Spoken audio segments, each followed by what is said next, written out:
Moving to the next speaker, if we were to do a survey of the room and ask everybody who they would nominate as who they consider to be the innovative companies in the world, we would come up with a fair, if you like, list of those entities that we experience in our everyday lives.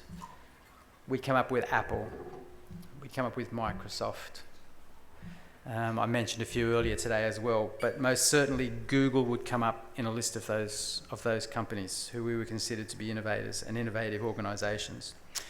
So we're very fortunate today that we have Steve Mansfield from Google to speak to us. Steve is a change and transformation lead at Google for Australia and New Zealand, and we're very happy to have him today, given the overarching theme of our day is innovation. He assists companies in receiving high return on investment, getting the bets out of their bets, it says bets, I know it means best, out of their IT services, and has a skill for transforming processes and increasing the rate of innovation.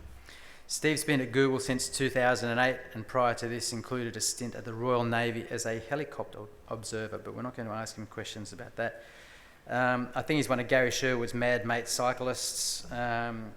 Steve did 15,000 Ks on his bike last year, so dare say it's more than anyone else in this room. If it's not, you can take him to task later on. Steve Mansfield from Google, please welcome him.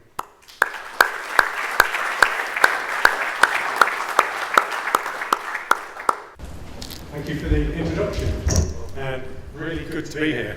Stand away from that microphone. So, as you've heard, yes, Gary and I know each other from being on the bikes quite a bit, and we're going to speak to you today about how you can foster a culture of innovation and creativity. So, this is what we're going to go through. And I've got three main themes for you. I will introduce a little bit more about myself in a second. The first theme is people.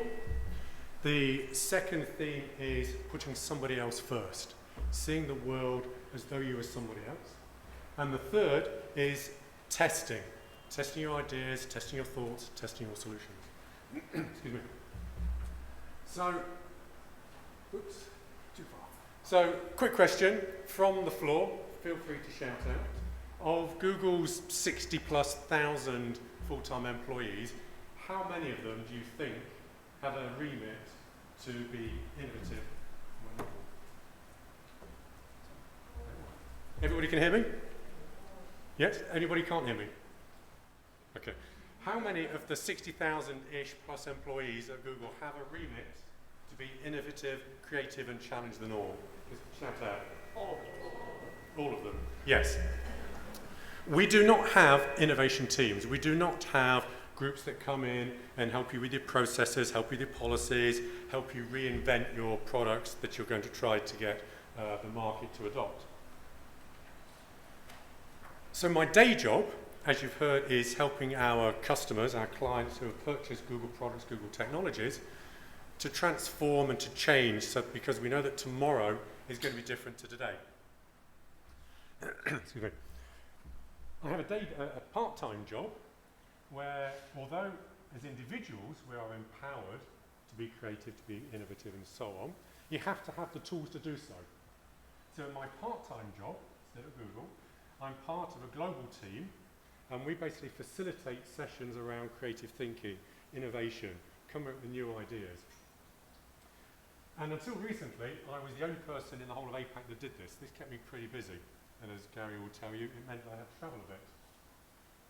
So, about 6 weeks ago, I travelled to Singapore to onboard some new facilitators, because we need more facilitators. And it was a Friday, and the session overran about 10 minutes or so, which is okay.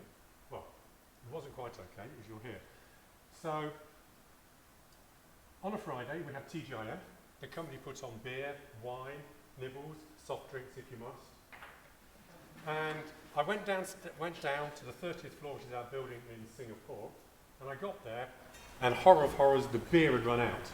Still plenty of wine, still plenty of soft drink, but no beer. And I don't drink wine, I drink beer.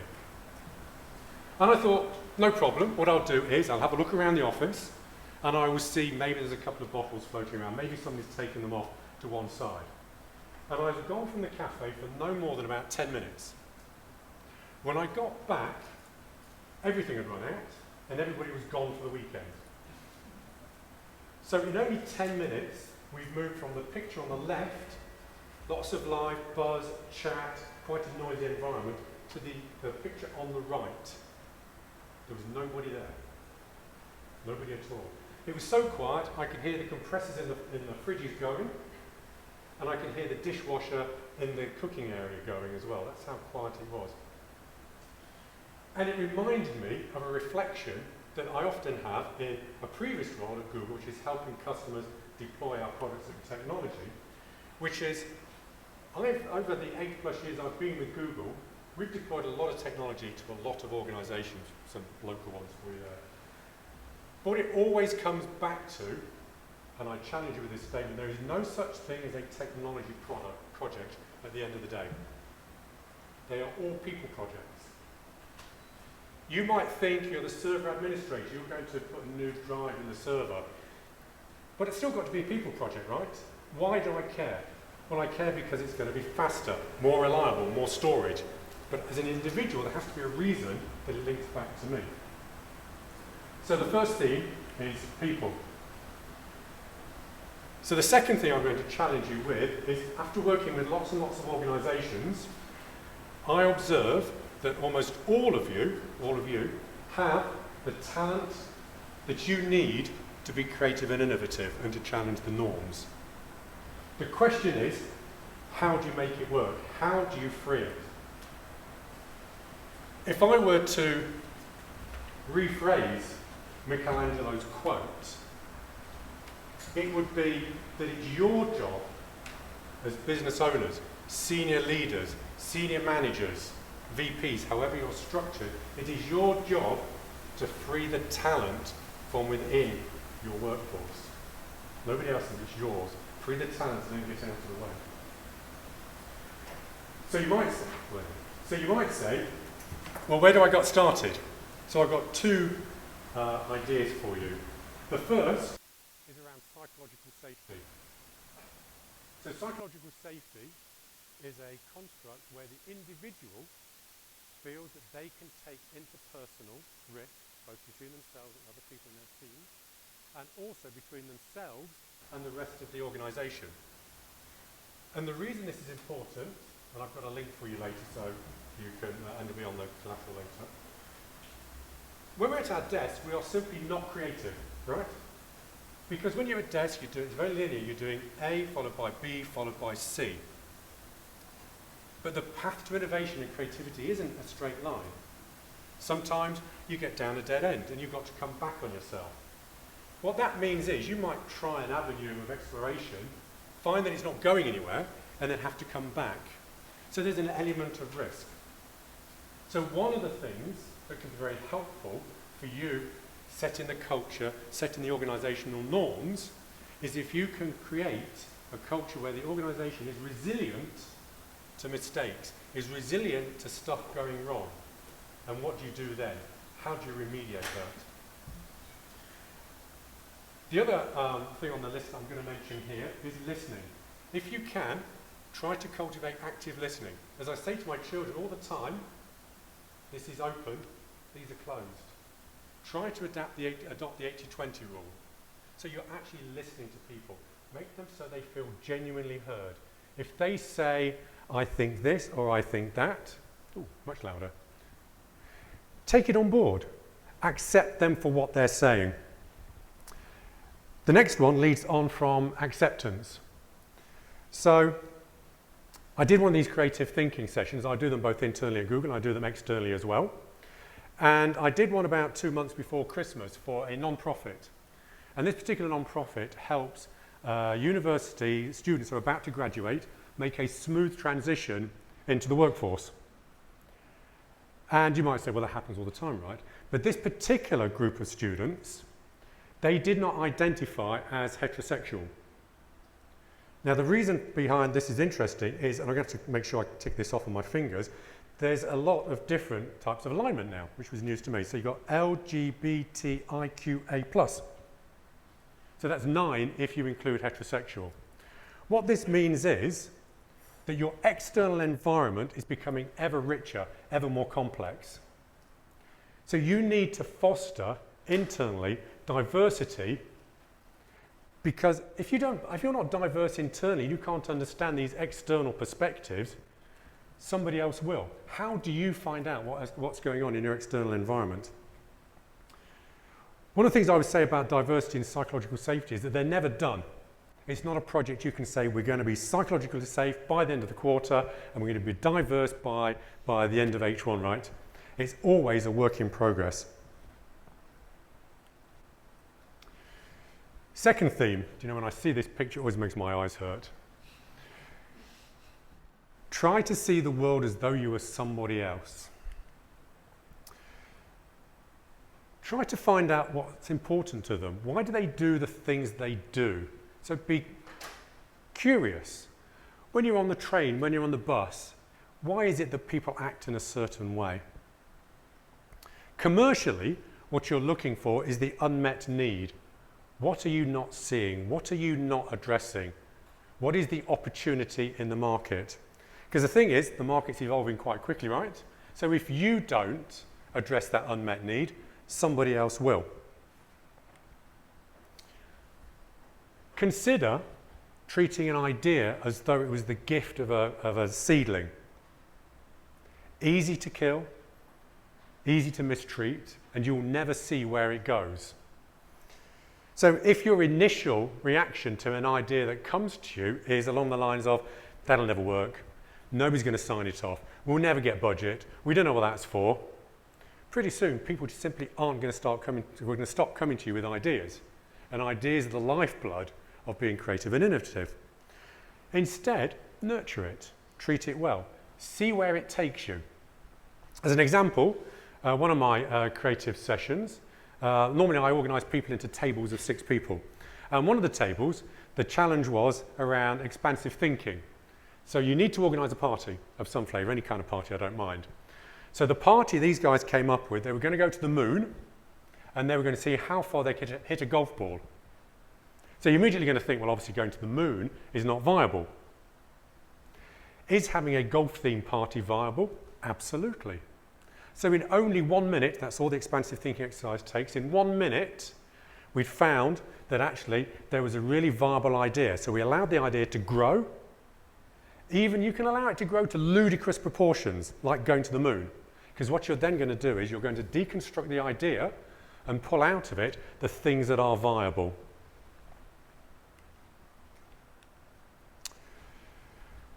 On the subject of ideas, a lot of organisations find it hard to support somebody else's idea.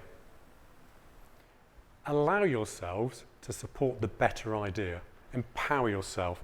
If somebody comes along with an idea, even on a similar theme to whatever you might have come up with, if it's a better idea, allow yourself to support it. If you can, try to fold in your idea with their idea and make a supersized better idea. So Steve Jobs, he said, start small but think big.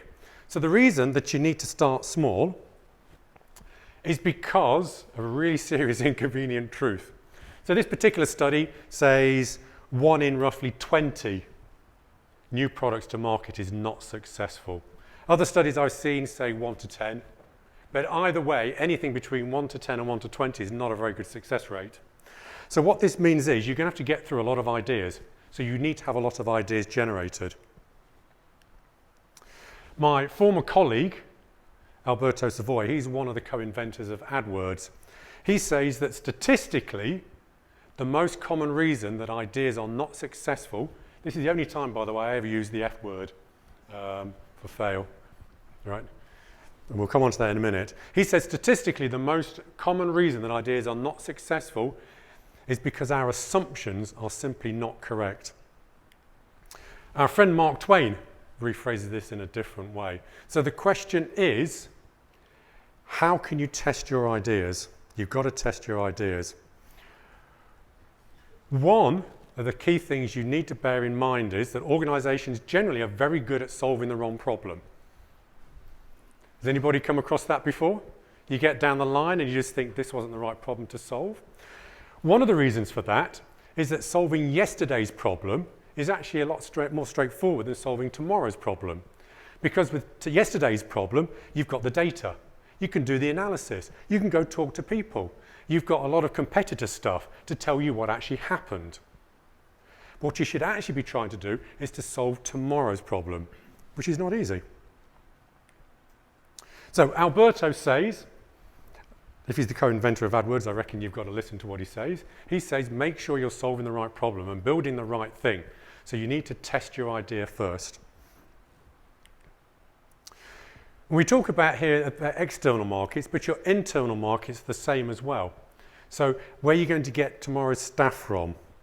How do you work your relationships with your suppliers? You need to come up with a testing framework, whether that is a small team, a virtual team, an office, a client. Be upfront with them. Say to them, we've had an idea for a new solution, a new proposal. Are you prepared to work with us on it? Let's see where it takes us. You do need to remember to align motivations. So we know, just because it's human psychology, that if you're going to change something and you require people to learn something new, they're going to have to unlearn something old, right? Does everybody know that you've got to unlearn the old? Yes, seeing a few nods. So what that means is your performance is here. You change something, your performance dips. And then if you've got good change management, the depth of the dip and the duration of the dip will be minimized. And pretty soon, you'll be back above where you were and you've got a positive ROI. All sounds good, right? However, we had one client and they did not invest in change management. So the depth of the dip was unknown and the duration was going to be unknown. But not only that, they hadn't allowed for any of this dip. And so they said to their business units, you've still got to keep with the same targets. So when you've got a disconnect in motivation between you're still being required to do the same numbers, the same levels of business, but we know because of the dip there's going to be a decrease in effectiveness, efficiency, productivity, and so on. This was not a good situation, and as you would expect, it did not end particularly well. Now, before you all jump up in a burst of enthusiasm, because I know that I'm standing between you and lunch, always a poor situation to be in, right? I like to help the participants of my workshops distinguish between an idea and a solution. Ideas are straightforward. Solve the traffic problem in Sydney, build another harbour bridge. There you go, that's an idea, right? What could possibly go wrong? So I like to help people with the concept that a solution is a bit more full than that. It's been thought through a bit more. And hopefully you'll start to see how some of the things we've been talking about come together.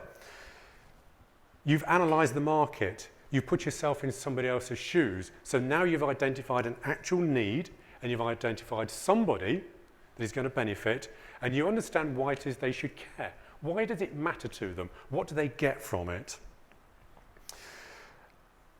We don't talk the F word. We talk about learning.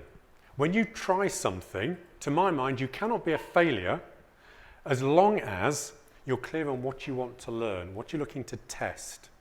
Are my assumptions correct? Are my dependencies, have they been correctly articulated?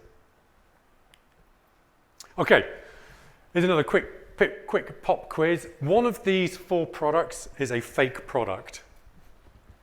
Okay, who thinks, show of hands, who thinks the coffee is the fake product? Okay, who thinks the Kellogg's breakfast makes is the fake product? Or does everybody think they're all real? We've got one on the back there. Okay, how about the 2 flavours of Pepsi? Is that the fake product? Okay, a few more. Okay, let's find out who's paying attention. Who thinks the Coke with bacon is the fake product? Yes, yes. I just got that off the internet. Okay, who here has heard of the Maxwell House ready brewed coffee in the cardboard carton? Who's heard of it? Okay, look around. Nobody's heard of it. Why not? Because it wasn't successful. How about the Kellogg's breakfast mates? Anybody heard of Kellogg's breakfast mates?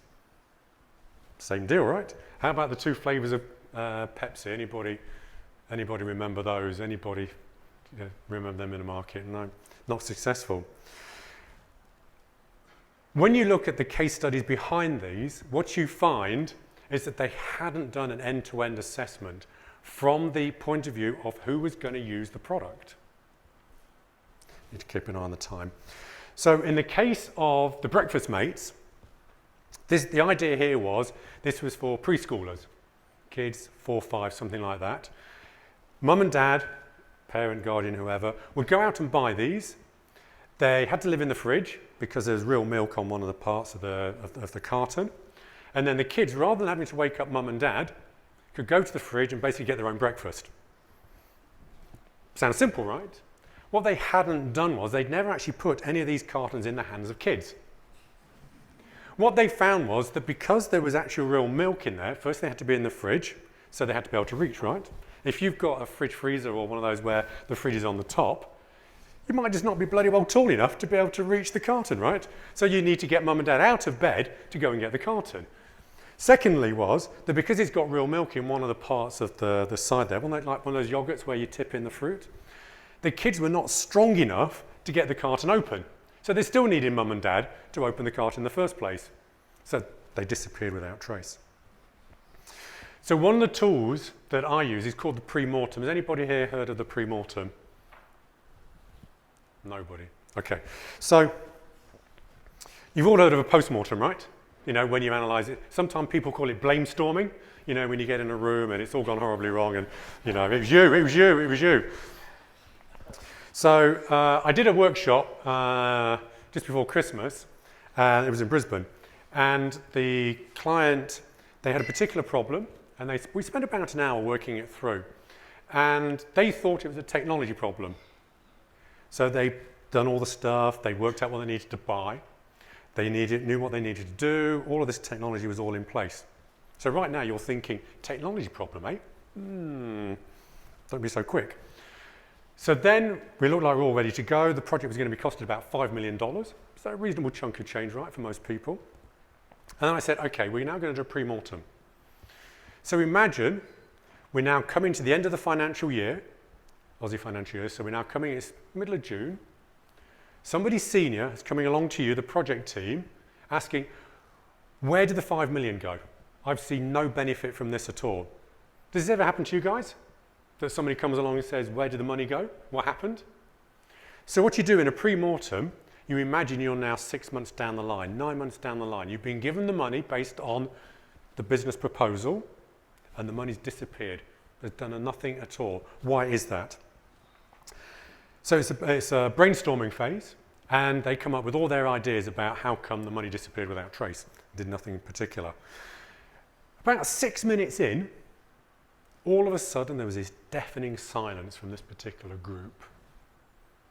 Deafening silence.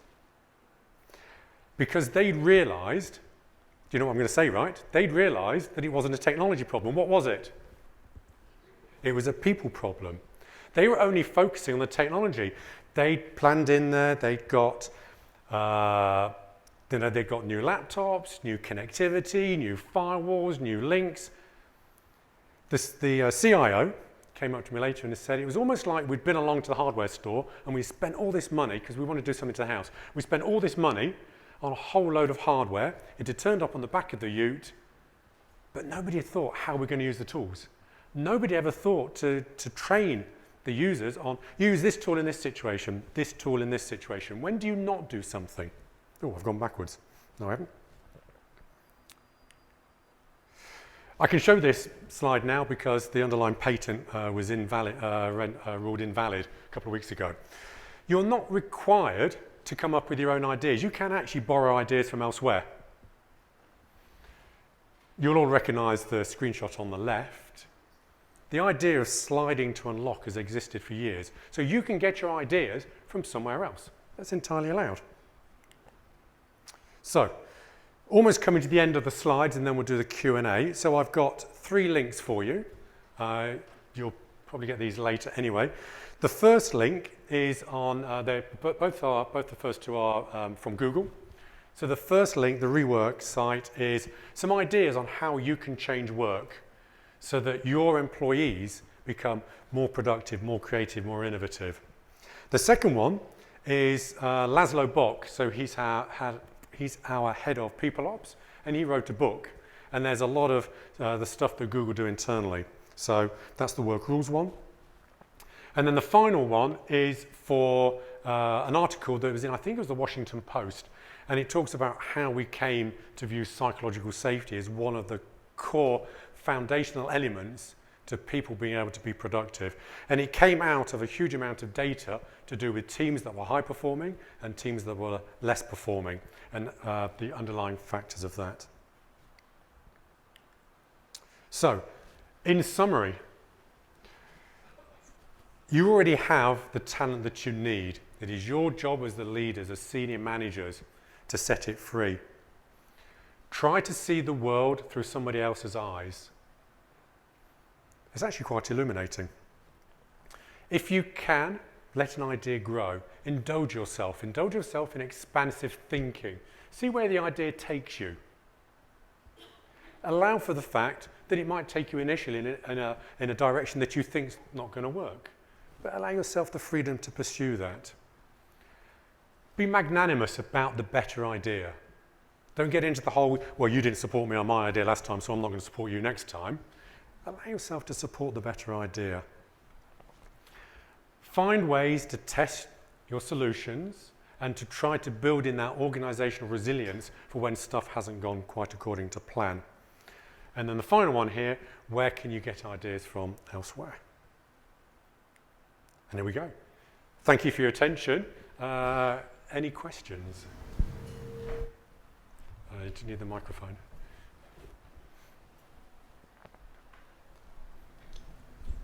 Thanks, Steve. You've clearly articulated giving growth space to grow, ideas space to grow, and you've also presented, the level of failure of new ideas. How at Google do you deal with a situation where you have given people an opportunity to grow their ideas?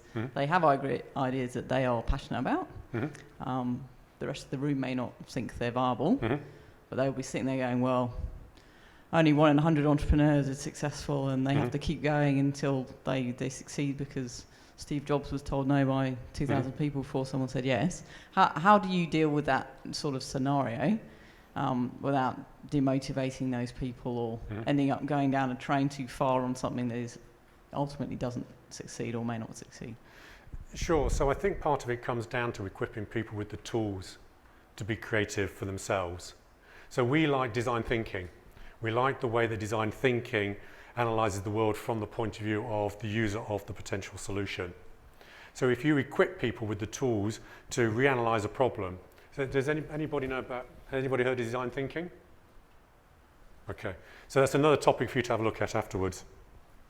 So one of the tools within the design thinking toolset allows you to reevaluate a problem to make sure that you're continuing to solve the correct problem. And that's when you come down to, to me anyway, the difference between ideas and solutions. Ideas are the lifeblood of being creative and innovative, but an idea itself isn't actually going to change the world because it's not a saleable proposition. It's a solution. You've got to help the idea mature into the. I just offer. Oops, we're on this one. I just offer these as some categories. You might come up with other ones. But it's helping people with the tools that they can innovate for themselves, because we don't have teams that innovate for them. So I guess the second part of the question is, how do you help them along this path with something they've had an idea on, even though perhaps everybody else doesn't believe in it? Would that be a fair question? So part of this, developing into a solution, is what is the need? Have you articulated the need correctly? So if I see an opportunity in the market, but nobody else believes it's an opportunity, why is that? And design thinking helps you go through the process of articulating what's the need. And you might, Steve Jobs, for example, to quote him, he never asked anybody if they wanted an iPad. But what he did was he observed how people use technology, and he observed there was a gap in the market for a different kind of computing device. Does that answer the question? Sort of.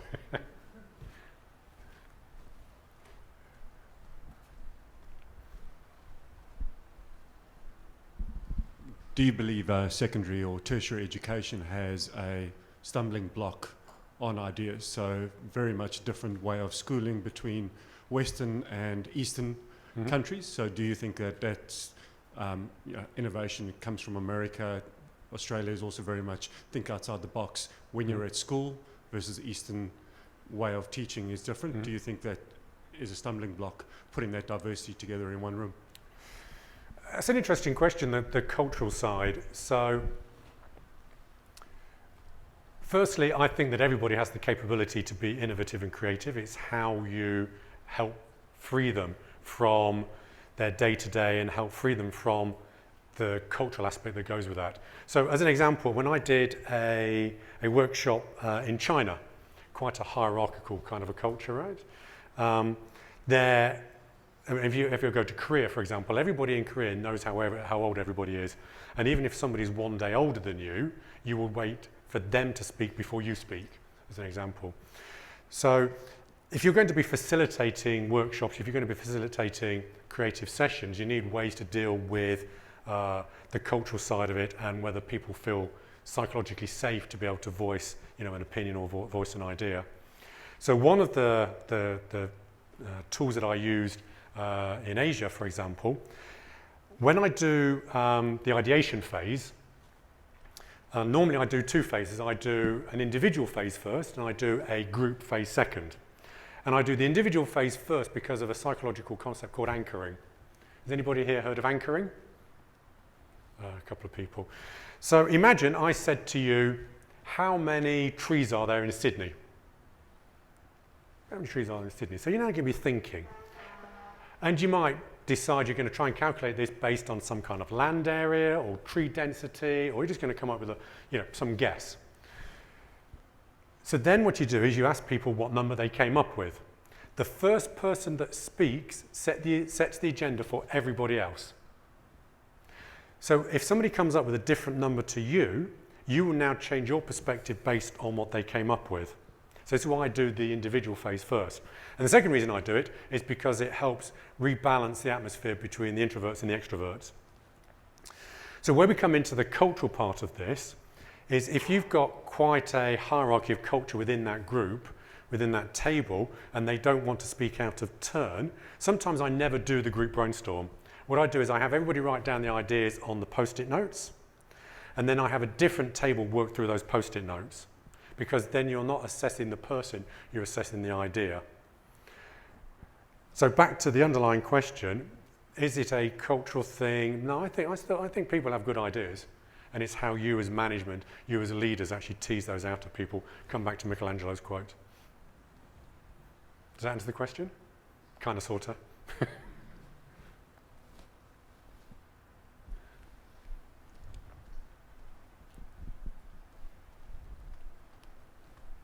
How are we doing for time? Hi. I think I recall Steve Jobs once said people don't know what they actually want until you actually give it to them. Yes, correct. So, which is good. In this age of modern technology, have you got any really useful suggestions in how you can actually test your ideas and actually find out if you're getting genuine feedback? Yes. So the first part of the question about Steve Jobs, about people don't know what they want, is super true. So in the sessions that I run, generally speaking, we interview a stakeholder of some kind, whether it's a member of the public. Just a couple of weeks ago, I did a session for the Indigenous Affairs group in Canberra, federal government. And it's a funny thing, when I said to them, you need to interview some of the school kids, there was a collective step back from the table. What, actually interview kids? People whose lives we're trying to beneficially impact? Shocking, I know, right? The golden rule about asking people about what they would like is you can't do it. Do not ask people what they would like. If it was a car, of course people are going to say, yes, I want a car that drives like a Ferrari, seats 15 and gets like 1,000 miles to the gallon, right? Of course I want all that. Does such a thing exist? No. You cannot ask people about the future, which is what you're really talking about, because it does not exist. So Steve Jobs never said, would you buy an iPad? because the thing didn't exist. You don't know how much it's going to cost. You don't know how you're going to use it. You don't know how it's going to be supplied. You don't know what the trade-offs are. So you can never ask anybody about the future. So the question is, how can you test your ideas when it does not exist already? So my colleague, Alberto, let's just come back to him, if this is going to work. Come on, come on. Where are you, Alberto? Because you'll get the URL. There we go. He has a framework he calls prototyping. And he makes the distinction between a prototype, which is a physical incarnation of something you intend to sell. So in the case of a car, it would be drivable. It would have an engine, it would have wheels, it would have steering wheels. So you get in the car and you could drive it around the circuit. With a prototype, you are going to create something which is not the real item you intend to sell, but you're going to test whether somebody would actually buy it if it were available for sale. Sounds tricky, right? But it can be done. So, as an example, and I cannot claim that this is completely legal in Australia, but there is a concept called reverse shoplifting. Has anybody heard of reverse shoplifting? You've all heard of shoplifting, right? Anybody heard of shoplifting, right? Anybody not heard of shoplifting? Okay. Anybody heard of reverse shoplifting? Okay. So reverse shoplifting, I first came across it a few years ago, and it was somebody wanted to be an author. They'd written a book, and nobody would take the book. So I thought, how can I prove there is a demand for the book that I can demonstrate to the publishers so they will sign me up, they'll give me the contract, whatever, print the book, and it will go for sale. So what he did was, he went out at his own expense, he printed 100 copies of the book. And then what he did was, he went and he reverse shoplifted them back into bookstores. Right? This is why I'm saying it might not be legal. And then what he did was, he secretly filmed people. And he secretly filmed them picking up his book from all the places, you know, this is in America, Barnes & Noble, wherever, reading the book, having a flick through, and then going to the counter and trying to buy the book. Now, obviously, they can't buy the book, right? Because it doesn't have a, doesn't have a barcode on the back. So the assistant would say, well, that's kind of weird, because it would have been a bogus barcode, right, to make it look like a real one. Very sorry, you can't buy the book, and the punter goes away disappointed. It didn't take him very long to accumulate enough evidence that this would sell if it was available. He could then go back to the publishers and say, you told me nobody would be interested in my book. Here's the evidence that you are wrong. Like I said, be careful of that. There's another one of, you should also need to be careful of, where you take a product that already exists and you relabel it. So anybody heard of OEM? Original equipment, right? So you take a product that was made by one organization, you stick some badges on it, and then you sell it as your product. That is obviously legal, but don't do it with pharmaceutical products, because that is going to get you into big trouble. So again, that's a way that you can test your packaging, market demand, market opportunity for something that doesn't exist yet. How much does it cost you to go and print 100 books? I don't know, digital printing these days, maybe $1,000. Going out and buying, 10 of a particular item, changing the stickers, changing the labels, how much is that going to cost? Not very much, right? So the answer to your question is absolutely you can test for market demand without actually having to go out and build it.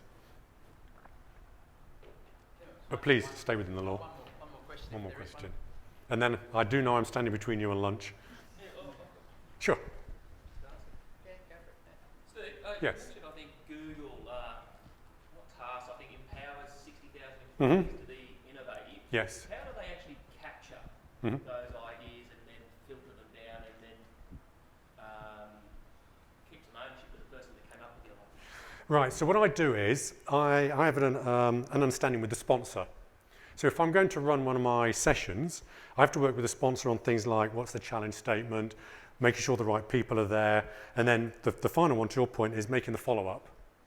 So in the session, we typically have maybe 40, 50 people, and you might get 200 ideas created.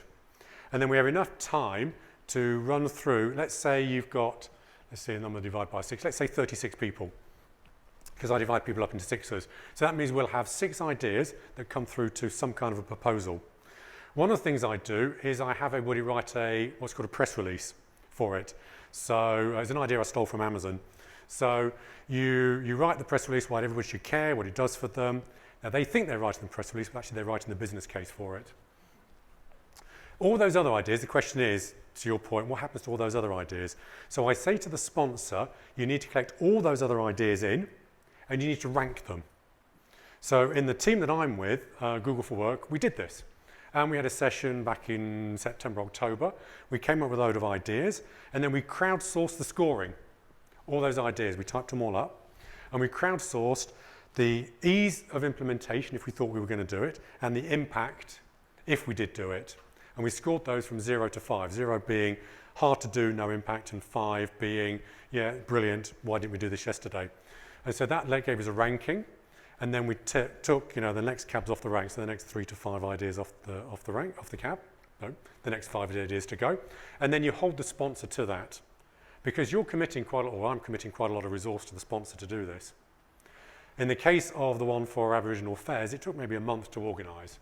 So what you need to do is, as a sponsor, collect all the ideas together, and then my program internally, I call it No Good Idea Left Behind, and then work through those, so you get, you know, more bang for the buck. Are we time? It was great. Thank you.